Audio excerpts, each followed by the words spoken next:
Bueno, en primer lugar quisiera agradecer la invitación a formar parte de este panel de presentadores. La verdad es que al leer este libro me honra mucho poder estar aquí compartiendo con Josefa, además en este día tan especial. Se trata de un libro que no es fácil, y no es fácil ya que si ya bien es difícil el testimonio, y este es un libro coral, de una memoria coral, donde los testimonios, las memorias de hijos e hijas de ejecutados políticos de niños desaparecidos confluyen en la escritura de Josefa.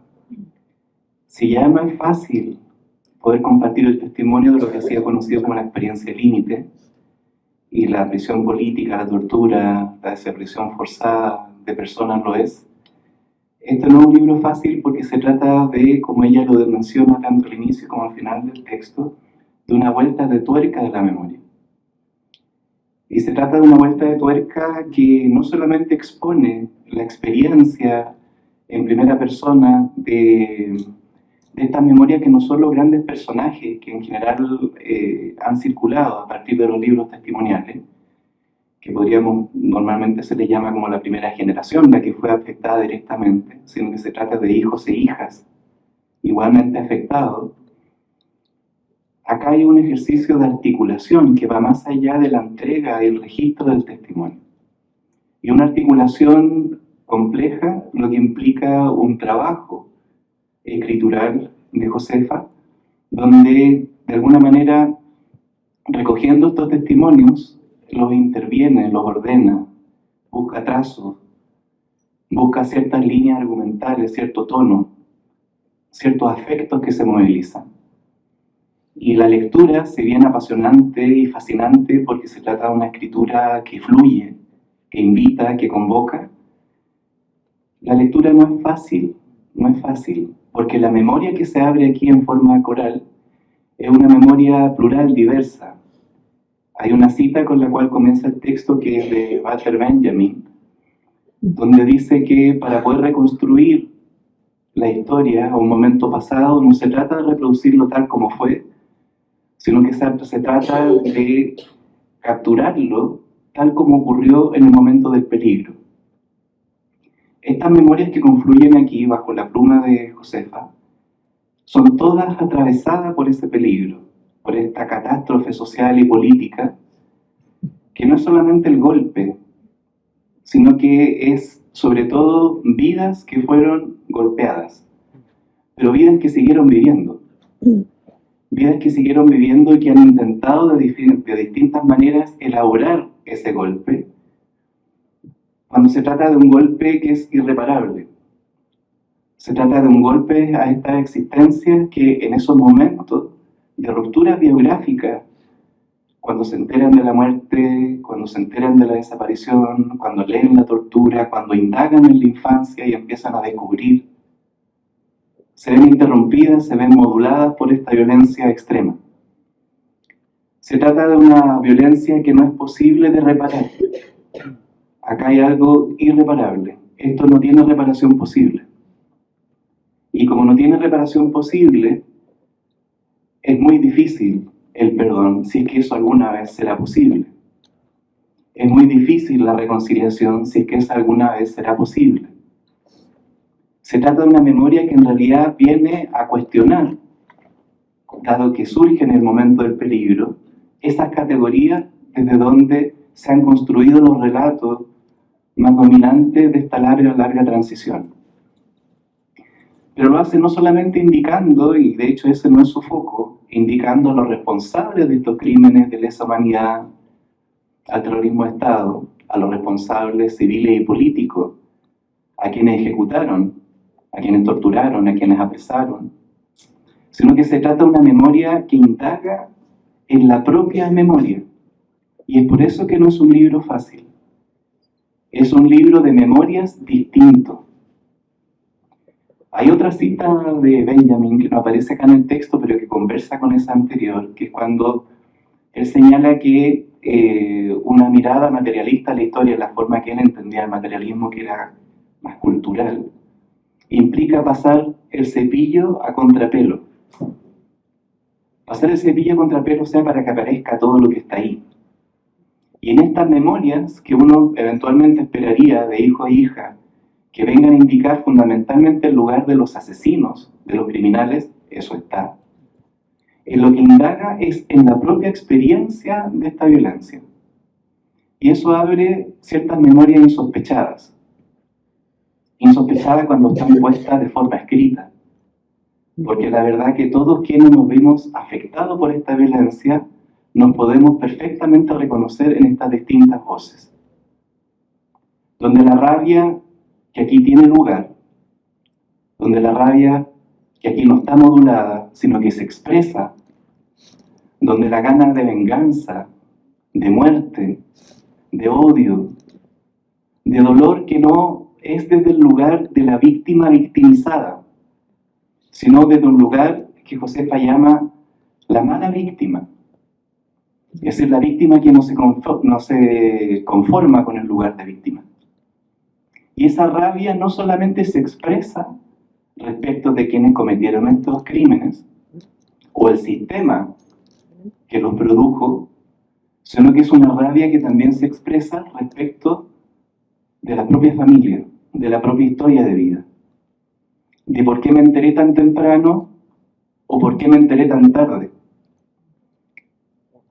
De por qué me presentan una imagen de héroe cuando resulta que también tenía sus fragilidades y errores y me hubiese encantado haberlas conocido también para poder tener una relación a ese ausente mucho más directa, humana y no cargar con esta historia. Se trata de una rabia también, pero es una rabia lúcida, reflexiva, crítica en ese sentido, que abre a la memoria ahora colectiva también las memorias de las izquierdas, más allá de este horizonte épico de la heroicidad, de quienes cayeron, que son mártires, que son héroes, según la perspectiva que se lo mire, pero en este caso son el papá, el tío, el hermano, directamente el familiar que falta, y respecto de quien también hay un derecho a tener rabia. Pero es difícil decirlo, es difícil expresarlo, es difícil aceptarlo en el propio proceso personal, y sospecho que también en este colectivo de la memoria, porque no es la memoria que suele circular, es una memoria que ha sido modulada en sordina, que todos los hemos tenido cuando nos preguntamos por qué y para qué, si es que esto realmente no fue en vano, por ejemplo. Si es que aquellos proyectos de sociedad que sustentaban esas vidas que fueron cercenadas no han podido llegar a ser. Entonces, ¿para qué? ¿Y por qué? ¿Por qué frente a este pueblo que opta por uno u otro lugar y va saltando de un lugar a otro, o podemos sospechar, no sabe exactamente lo que quiere o no lo estamos entendiendo? Aquí también hay una memoria en ese sentido popular. No solamente una memoria menor, comillas, que cuando nos referimos a estas memorias que no son las dominantes, sino también que aparecen la de pobladores, la de campesinos, la de regiones, la de distintas experiencias que van mucho más allá de los registros importantes, pero que están modulados desde otro código, que son los del informe Rettig y el informe Vale, donde aparecen los hechos que sirven para las causas judiciales, pero donde no aparecen los contextos de la vida cotidiana, del antes, el después y el durante. Todo eso acá aflora. Y aflora, como digo, se va entretejiendo, y hay una posición ético-política, ya esa es una muy interesante, que es una memoria en ese sentido no edulcorada, situada, muy corporal, pero reflexiva. Aparece acá también, en mi opinión, en mi recepción, como un gesto político de hacer justicia más allá de lo posible, en el sentido de más allá del monumentalismo, más allá de los tribunales, más allá de los códigos los cuales de alguna manera se han ido estabilizando estas causas, que normalmente le llamamos de violación a los derechos humanos. Acá de hecho no recuerdo si es que ese concepto llega a aparecer, porque no es necesario. No es necesario llevarlo al lenguaje jurídico, porque aquí este es un lenguaje vivo, el de la experiencia. El de la experiencia que cuestiona la propia existencia a propósito de estos horrores. Pero el gesto ético político que anima este ejercicio de memoria plural, conflictiva, controversial, absolutamente genuina, es no poner solamente el acento, o sobre todo, en el horror, sino en la resistencia, en las transformaciones, en los afectos. Y aparecen en estas memorias las agrupaciones de familiares de ejecutados políticos, las agrupaciones de familiares de detenidos desaparecidos, como un espacio donde estas distintas existencias encontraron un lugar. Encontraron un lugar de escucha, de compañía, de lucha, de organización. Aparece acá la memoria, no en su escala, a pesar de que está fraseada desde lo íntimo, aparece la posibilidad de lo colectivo. Estos crímenes no fueron respecto de personas individuales, sino que fueron sistemáticos, fueron un diseño, fueron algo que le ocurrió al conjunto de la sociedad. Hay un reclamo acá en las distintas voces que dicen, aquí es toda la sociedad la que fue dañada. Desde el lugar del daño, pero un lugar que es capaz de ver que esto no es privado, que esto no solo me pasó a mí, y por lo tanto esa elaboración no puede ser solamente una escala individual. Y hay una crítica acá a los discursos necesarios en su dimensión, pero en este aspecto político, problemáticos, que son los discursos del trauma, de que quienes habríamos atravesado esta experiencia, a pesar que no reconocemos en ese síntoma que se describe, tenemos un problema personal, un problema privado, y cae la responsabilidad en uno, en una, en cómo, si puedes, elabóralo, no te quedes pegado, no te quedes pegada. Acá se sale de eso y se lleva a una escala más social, más política. Son diversas las voces que están acá, que confluyen bajo esta escritura ordenada desde criterios muy sensibles, incluso diría con una estética muy potente. Sería difícil mencionarlo a cada uno y una. Hay uno que a mí me impactó particularmente, que es el del hijo de Jorge Peñagén, donde plantea que si es que es posible la reparación debiera ser que la escuela que fundó su padre de música, sabemos que es quien inauguró la Fundación de Orquesta Juvenil, debiera ser pública, porque hoy día es pagada. Y por lo tanto no acceden todos los que debieran acceder. Y dice esta voz, la verdadera reparación sería reparar aquellos proyectos que animaron esas vidas. Me parece muy potente. Creo que esa posición ético-política, hay muchas, recorre este texto, que es cómo tomar contacto con esa carga de vida y de cómo estas ausencias forzadas aún están presentes, pero en la deuda que tenemos aún como sociedad de alcanzar estos mínimos de humanidad. Y que estas distintas vidas, muchas de ellas, la mayoría, militantes de distintas causas políticas, las animaba este profundo amor de la transformación social. Me parece encontrar en este texto, para concluir mi comentario, una invitación.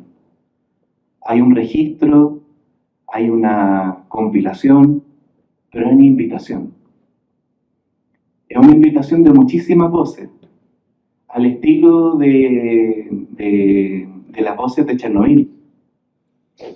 O sea, una pluralidad que aparece aquí, esta pluralidad del mundo, y que sin embargo hay como ciertos hilos de una comunidad que está ahí, que atraviesa este país, de estos hijos e hijas.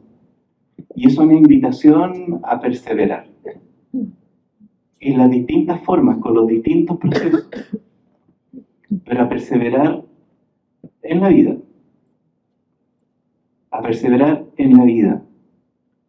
Y por eso creo que Josefa escogió el texto "No dijeron muerte". Frente a este ejercicio de muerte, estas distintas voces fracturadas, quebradas, dañadas, son ejemplos de vida. Y hoy día regalar vida en este tiempo de muerte sigue siendo un acto de resistencia máximo. Y por él te doy las gracias, Josefa.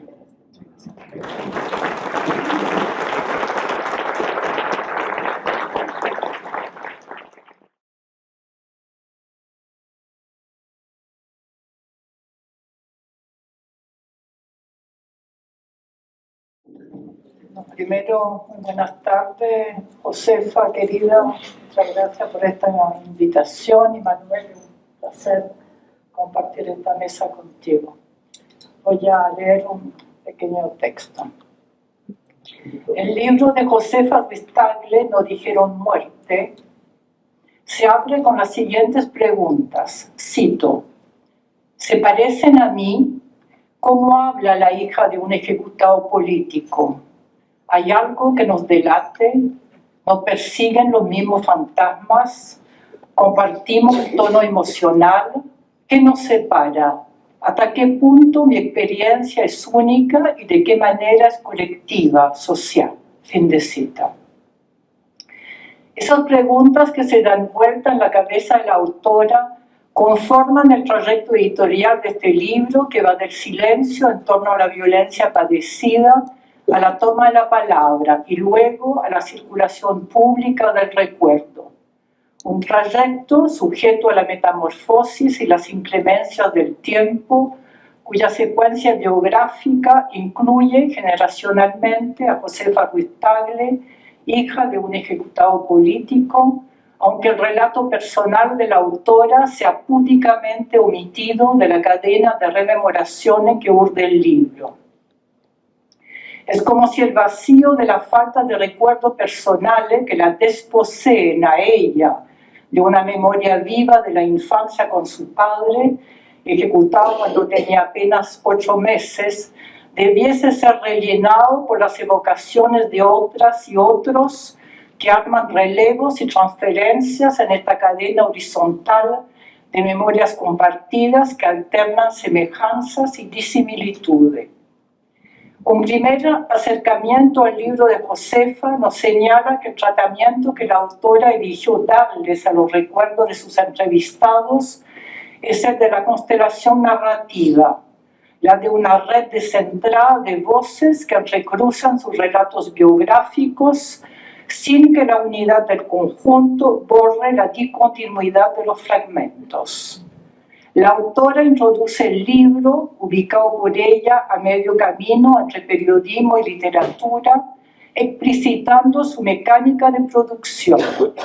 Describe cómo fue armando su listado de posibles entrevistados para luego concertar una cita con ellos e ir a grabar sus testimonios, advirtiéndoles de que, cito, de las muchas tramas que aparezcan, escogeré algunas. Las que regresan en medio de la noche, las que me hablan de verdades difíciles, asegurándoles a dichos entrevistados que, cito, las palabras serán suyas, pero el énfasis, el orden, el contexto dentro del libro me corresponderán a mí, fin de cita. ¿Por qué es relevante que un libro de memorias y sobre la memoria parta hablando de técnicas, procedimientos y montaje? Para disipar la ilusión de que la memoria es el simple reflejo de un ya sido del pasado que se transmite literalmente desde la inmediatez de la experiencia como fuente incuestionable de una verdad casi sagrada del padecimiento de la víctima. Debemos saber que no hay testimonios sin experiencias, pero tampoco hay experiencias sin narración. El lenguaje libera lo mudo de la experiencia, lo redime de su inmediatez o de su olvido y lo convierte en comunicable. Ese traslado entre vivencia y narración hace que la puesta en relato del pasado introduzca recortes, divisiones y separaciones que interrumpen la continuidad del vínculo temporal entre pasado y presente, un traslado entrecortado por saltos y baches que desmiente la transparencialidad de la verdad del pasado al modificar la sustancia del recuerdo que varía en función de sus contextos de enunciación y destinación de la palabra.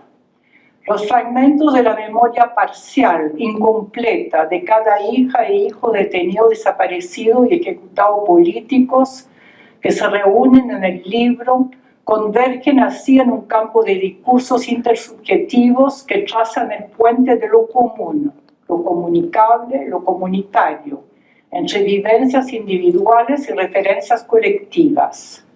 No se trata, para la autora, de acceder a la verdad monolítica de la memoria histórica y política de la dictadura, tal como buscan ritualizarla ciertas ortodoxias de izquierda. Al contrario, Josefa dibuja una zona móvil de brechas e intersecciones que insertan los recuerdos desiguales de sus entrevistados en una zona de memoria plural, transitiva, dialógica. Lejos de la fantasía de pureza de la verdad originaria de un pasado tal cual, la autora de este libro admite divergencias y contradicciones en la recreación e interpretación de los pasados singulares, unos pasados dotados de microparticularidades que no quieren disolverse en la totalización imponente del recuerdo histórico. Que Josefa les anticipe a los lectores en su prólogo las diferentes modalidades reconstructivas mediante las cuales ella va a elaborar su propia narrativa de la memoria, refuerza la idea de que el recuerdo no responde espontáneamente a la fidelidad de lo sucedido, sino que va modelando sus contornos según cómo interfieren en su armado los nudos y desenlace de aquella fracción del presente que convoca el pasado. ¿Cuáles son las verdades narradas, editadas, que nos entrega este libro como saltos de la memoria biográfica y colectiva, llamada por quienes son hijas e hijos de padres detenidos, desaparecidos y ejecutados políticos? Se relatan allanamientos y secuestros y surgen detalles tortuosos de las delaciones. Se recrean aquellos entornos familiares destruidos por la incerteza de no conocer el destino de quienes fueron abruptamente sustraídos del universo de los vivos. Se menciona la angustia de quienes deben toparse súbitamente con una noticia montaje sobre una muerte presunta que no hace sino aumentar la confusión. Se evoca la militancia de izquierda de quienes lucharon por una sociedad más justa y digna, persiguiendo con valentía una utopía revolucionaria. Se comenta cómo hijas e hijos vivieron el compromiso político de sus padres, generalmente con admiración, pero también con algo de resentimiento por haber sacrificado a la familia en nombre de una misión superior. Se alude a las estructuras partidarias, el Partido Comunista, el MIR, el Partido Socialista y las organizaciones guerrilleras, el Frente Patriótico Manuel Rodríguez, no solo para describir los laberintos de la clandestinidad, sino también para emitir juicios sobre los aparatajes que le daban cuerpo a sus idearios de la lucha armada.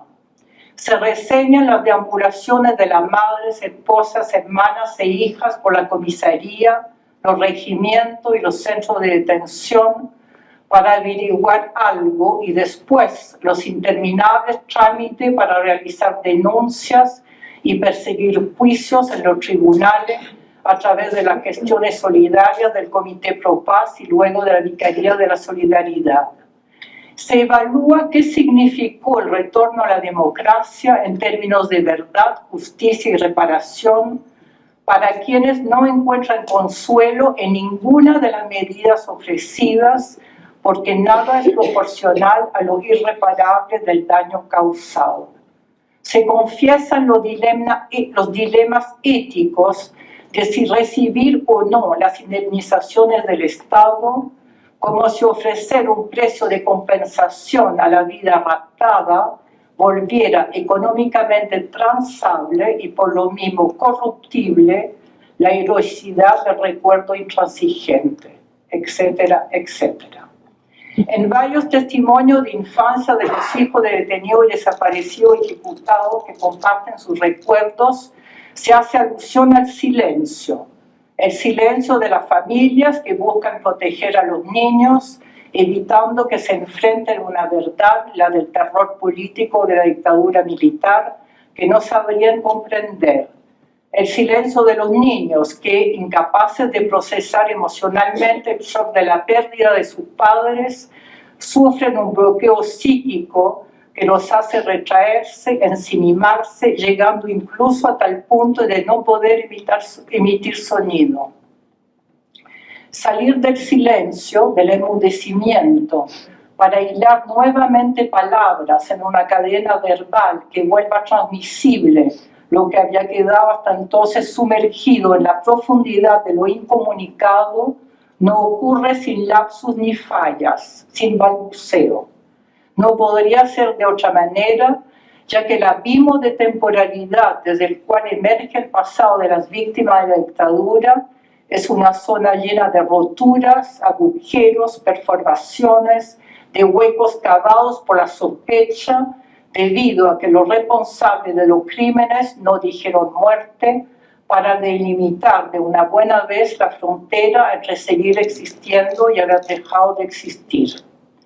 Pero hay otro silencio que pesa sobre el recuerdo de la dictadura, el de un pacto transicional que confió en la pasividad de una ciudadanía distraída por las estéticas mediáticas y publicitarias del consumo neoliberal. Un silencio político y social hecho de conformismo o indiferencia que relegó el recuerdo del pasado siniestro a confines subjetivos para que la incomodidad de ese pasado insatisfecho no inquietara la normalidad político-institucional de la razón gubernamental de la transición. Es cierto que existieron el informe Valles y la Comisión Rettig, la mesa de diálogo. Los testimonios que contienen el libro sobre cómo se vincularon con estas instancias los familiares de detenidos desaparecidos y ejecutados son elocuentes respecto de sus expectativas, frustraciones y decepciones.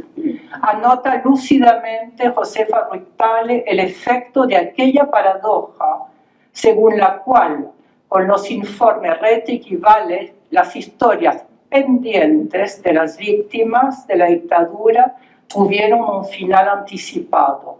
Cito: tras el retorno a la democracia, esos relatos de vida se clausuraron y al ser recogidos en los informes Rettig y Valles se transformaron en relatos de muerte. Se recortó el tormento de la trama vital en la que estaban insertos, volviendo a las historias terroríficamente semejantes unas a otras, sin sabiduría ni valor, sin fuerza ni propósito, sin política o deseo de futuro, solo daño, tortura y muerte. Fin de cita.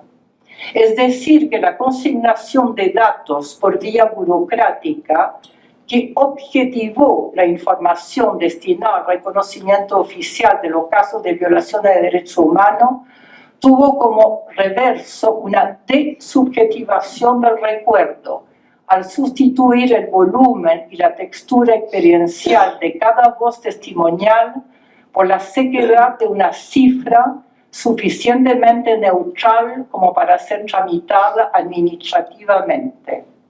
El ejercicio recolector de testimonios de Josefa Ruiz-Tagle se propone corregir esta neutralidad objetivante de los informes que vuelve reductible, intercambiable, lo único y singular de las historias subjetivas de cada una y cada uno, restituyendo los mundos vitales que aún vibran en el recuerdo de quienes siguen habitando una comunidad de la memoria repleta, cito, de habilidades, valores y saberes específicos. Fin de cita.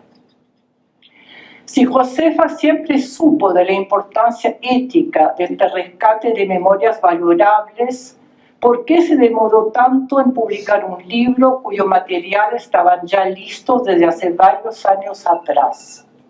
La curiosidad se abre en torno a la demora de la autora en encontrar el momento justo, adecuado, para hacer públicos estos restos de memoria biográfica, política y social que testimonian de la violencia destructiva del golpe militar de 1973. Cuando Josefa cumplió 26 años, la edad que tenía su padre, Eugenio Ruiz Tagle, al morir ejecutado en 1973 en Antofagasta como una de las 14 víctimas de la caravana de la muerte, comenzó, dice ella, a, cito, tomar nota sobre el impacto que tuvo en mi vida y la de mi familia la violencia en la historia reciente de nuestro país. Una vez terminado el texto, no se lo mostré a nadie durante 2 años, hasta que recientemente decidí que fuera leído hoy, en ese ayer, en este homenaje organizado por sus amigos.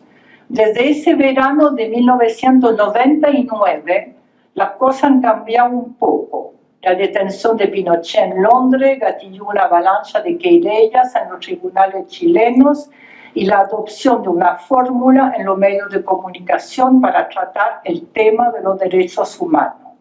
El silencio del que habla el texto ya no es el mismo, es otro. Fin de cita. Al decir que el silencio en torno a las violaciones de los derechos humanos pasó a ser otro en Chile, Josefa se refiere a que el lenguaje de la moderación y la resignación, que censuró los clamores de la memoria insubordinada para no echar a perder la pragmática del acuerdo transicional, se vio infringido en sus protocolos oficiales por algunas salidas de libreto, la captura internacional de Pinochet en Londres en 2018 y acontecimientos mediáticos, la conmemoración de los 40 años del golpe militar y su difusión de las imágenes prohibidas. Pese a estas repentinas aperturas del discurso en torno a la memoria que fueron generando condiciones de recepción más favorables para el giro testimonial condensado en su libro, Josefa Ruiz Tagle siguió manteniendo bajo reserva el material trabajado por ella, que estuvo casi 5 años guardado en un cajón, dice ella. Así lo explica la autora, cito, el retraso en publicar se debe a que, a pesar de que mi voz no está explícita en estos monólogos, en sus imágenes e intersticios está escrita mi propia historia. Todo se siente personal y el instinto es protegerlo de la mirada pública. O tal vez porque esperaba que se cumplieran 50 años del golpe y aprovechar ese momento para llegar a más lectores. Lo más probable es que haya sido paradójicamente ambas cosas. Fin de cita. Junto con la oscilación entre el refugio de lo privado y el umbral de lo público, que mantuvo dubitativa a la autora, está el asunto de la conmemoración de los 50 años del golpe de Estado de 1973. El desolado y desolador mes de septiembre de 2023 ya transcurrido nos obliga a preguntarnos qué significa hoy la puesta en circulación diferida de este libro que se encuentra, por así decirlo, sin marco. Septiembre de 2023 nos obligó a asistir al fracaso de los inocentes llamados oficialistas, a la consensualidad de un pacto de la memoria que condenara incondicionalmente los crímenes de la dictadura. Septiembre de 2023 pulverizó además la esperanza de que continuaran rompiéndose de a poco las capas de silencio que encubren el pasado condenable. Septiembre de 2023 nos enseñó drásticamente que todo avance en materia de políticas de la memoria es reversible, que la memoria no está nunca a salvo del verse expuesta a retrocesos tan aterradores como aquellos que hoy promueve la maquinaria neofascista. Septiembre de 2023 fue el triste escenario de cómo la memoria enlutada de las víctimas de la dictadura fue impedida de recordar a sus muertos por el odio que la derecha y la ultraderecha descargaron contra la estructura de sentimientos del pasado de la Unidad Popular, un pasado emotivo que la comunidad victimada de la dictadura lleva adherido a su piel. Tomando en cuenta el clima de hostilidad de este maldito septiembre de 2023, podría considerarse un acto fallido el que Josefa apostara a la conmemoración de los 50 años del golpe militar en Chile para hacer circular editorialmente su libro. Esto sería así si pasáramos por alto una de las palabras que Josefa subraya en su reflexión sobre la memoria, la palabra inadecuación, que ella reivindica como lugar central en este relato, en tanto relato lacunar, irresuelto, vacilante, a la hora de saber cómo hacer coincidir el pasado de lo vivido con una actualidad que lo dote de fuerza interpeladora. La palabra inadecuación refuerza la conciencia de que la memoria como tormento nunca calza con un presente disponible. Siempre se manifiesta como ragadura que desilvana las tramas de los recuerdos alistados. Ninguna memoria atormentada se ajusta adecuadamente a lo que buscan acomodar las narrativas oficiales, ni tampoco resulta oportuna para aquellas ceremonias conmemorativas que pretenden enmarcar el pasado presente como una secuencia concluida, finalizada, suturada. Lo intempestivo es el modo siempre desajustado en el que estallan los repertorios de la memoria no reconciliada. Lo intempestivo es la prueba también de que la memoria debe operar como potencia de desajuste para remecer afectivamente y efectivamente a un cuerpo social cuyas fibras del recuerdo han sido anestesiadas por las tecnologías neoliberales. La conflictiva inscripción de la memoria en un tiempo tan desafortunado como el nuestro parte de la convicción de que el instante de peligro es la brecha del presente en la que el pasado puede encontrar su potencia más disruptiva, su ocasión más propicia.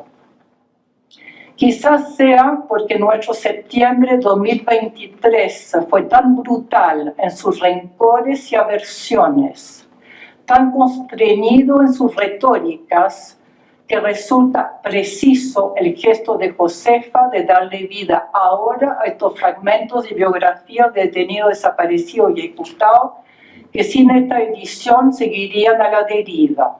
Este es el momento justo, después de septiembre de 2023, para publicar este libro, ahora que sabemos de la devastación de la historia con la que nos amenazan quienes ejercen la borradura del pasado.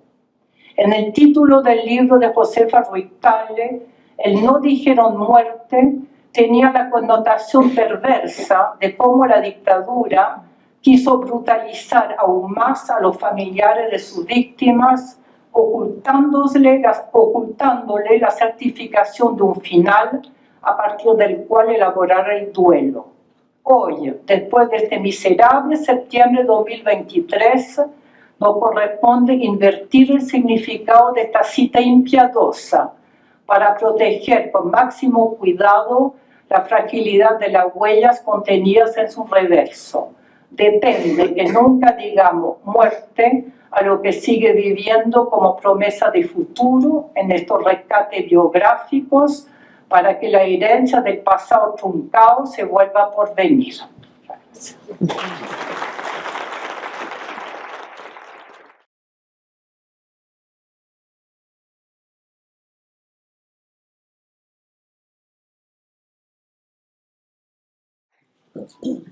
Bueno, estoy bien emocionada por la cantidad de público y por las intervenciones brillantes de quienes me acompañan aquí en esta mesa, sus lecturas tan atentas del libro.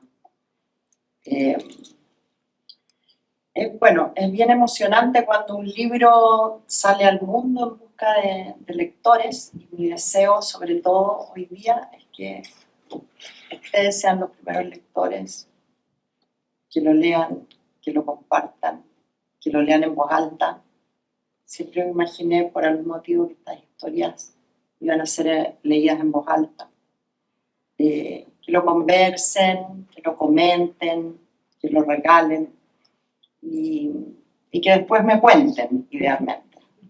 Muchos acá son amigos, así que pueden escribirme qué es lo que pensaron.